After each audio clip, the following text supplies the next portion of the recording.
everyone, welcome back to this channel. In this tutorial, I will show you how to get the crust cake recipe in Heartopia.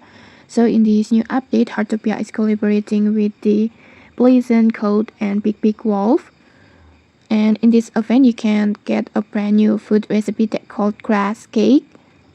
And to get it, it's actually super easy to get. First, just tap on the club icon, this one, and then just tap on it, and then just go to the adventure rally, this one, and then in here you will see several puzzle pieces, and in my case the pieces don't show anymore because I have already completed them, and each puzzle piece can be opened once per day, so make sure you log in daily to claim them. You can unlock one puzzle piece each day, so this recipe is basically like a daily login reward, and the crust cake recipe will be unlocked once you open this 6 puzzle piece like this.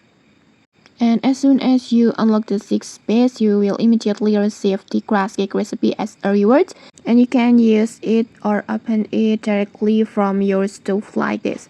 You will get the recipe like this. So don't forget to open your puzzle pieces every day when you log in. And okay, that's how to get the crust cake recipe in Heartopia. If you found this helpful, don't forget to like, comment, and subscribe for more tutorials. Thanks for watching and see you!